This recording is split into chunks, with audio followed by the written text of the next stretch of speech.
필아이비가 바카라로 어떻게 230억 이상을 땄는지, 7년이 지난 지금 그것 때문에 어떤 문제들이 있는지 그 사건들에 대해서 자세히 알아보도록 하겠습니다. 필아이비는 포커 대회에서만 200억 이상, 캐시 게임으로 수백억을 딴 전설의 포커 플레이어입니다. 그렇지만 지금으로부터 7년 전인 2012년 필아이비가 카지노에 나타난 것은 포커를 치기 위해서가 아니라 바카라를 하기 위해서였는데요. 미국 보고타 카지노에서 필아이비는 바카라 게임을 하여 100억을 땄고, 영국 런던에 있는 크로포드 카지노에서는 대략 120억을 땄습니다. 대부분의 플레이어들이 바카라로 큰 돈을 잇는데 반해 필아이비는 며칠 사이에 230억이란 엄청 큰 돈을 땄는데요. 돈을 딸 수 있었던 이유는 필아이비가 당시 사용했던 엣지 소팅이란 전략 때문이었습니다. 필아이비가 이때 사용했던 엣지 소팅이라는 전략이 추후에 문제가 되어 그날 이후부터 필아이비와 카지노의 소송 전쟁이 시작됩니다. 영국 크로포드 카지노는 필아이비가 부정한 방법을 사용했다고 하여 필아이비가 딴 돈 120억을 지급하지 않았고, 필아이비는 카지노에게 돈을 달라고 카지노를 거절해버렸습니다. 반대로 미국 카지노에서는 바카라로 딴 돈 100억을 이미 받았으나 뒤늦게 카지노 측에서부터 부정 플레이로 돈을 땄으니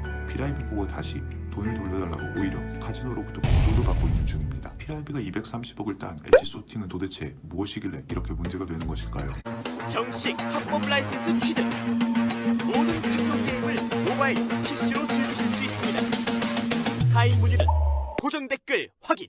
대부분의 카지노 게임들은 게임하는 유저에 비해 근소하게 높은 승률을 가지고 있습니다. 이것을 하우스 엣지라고 볼 수 있는데, 바카라 게임 같은 경우도 하우스 측이 대략 51%의 승률을 가지고 있어서 게임하는 유저에 비해 근소하게 유리합니다. 아주 근소한 확률일지라도 게임 시간이 길어지고 장기적으로 갔을 때는 이 작은 확률 때문에 사람들이 카지노에서 결국 돈을 잃게 되는 것이지요. 필아이비는 플레이어가 가지고 있는 49%의 승률을 높이기 위해서 바카라 게임에서 엣지 소팅 전략을 사용했습니다. 엣지 소팅 전략은 카드 뒷면의 미세한 차이를 이용해서 그 숫자가 높은 숫자인지 낮은 숫자인지를 파악한 후 그 다음에 나올 카드가 어떻게 더 많이 나올지 예측하여 유리한 쪽이 베팅한 것을 말합니다. 블랙잭에서 사용하는 카드 카운팅과 약간 비슷하다고 볼 수 있는데, 아쉽게도 이 엣지 소팅 전략은 일반 도박꾼들은 카지노에서 사용하지 못합니다. 왜냐하면 필아이비는 수십억 이상씩 도박을 한 하이스테이크 갬블러로서 이미 유명인사였기 때문에 카지노와의 일종의 제한이 가능한 형태였습니다. 필아이비는 카지노와 바카라를 하기 전에 몇 가지 조건을 내세웠는데, 첫 번째, 딜러는 광두머리를 사용할 줄 알아야 한다.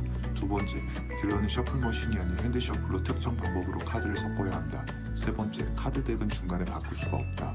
네 번째, 나를 옆에서 도와줄 친구 선을 대동하겠다. 다음과 같은 조건을 카지노에서 허락하였지만, 이러한 조건들은 필아이비가 카지노를 철저한 계산이었습니다. 필아이비가 대동하는 친구인 켈리 선은 40대 초반의 중국인 여성으로, 켈리 선의 부모님은 금융업으로 한때 큰 돈을 번 부자였지만 문화 대혁명 때 마오쩌둥에게 부모님이 재산이 다 빼앗겨 버렸기 때문에 켈리 선은 도박을 연구하면서 결국 바카라 머신이라는 별명까지 갖게 될 정도로 카지노 도박에 대해 일가견이 있는 중국 여성이었습니다. 카지노에서 사용하는 카드들의 일부는 카드 제조회사 쥐마코에서 나오는 카드 덱들인데, 켈리선은 이미 그 회사에서 나오는 카드 뒷면에 미세한 결점들을 모두 외워놓은 상태였습니다. 그래서 선이 카드 뒷면에 아주 미세한 차이만 보고도 어떤 카드가 나올 확률이 높을지 예측하는 게 가능했던 것이었습니다. 그래서 유리한 확률이라고 생각할 때 큰 돈을 베팅하여 짧은 시간 안에 카지노를 상대로 230억 이상 딸 수 있었던 것인데, 그래서 미국 보고타 카지노에서는 이 사건 때문에 필아이비, 선, 그리고 카드 제조 회사를 고소하였고, 결국 판사는 여기에 대한 판결을 내렸습니다. 필아이비가 한 엣지 소팅은 사기라고 볼 수는 없으나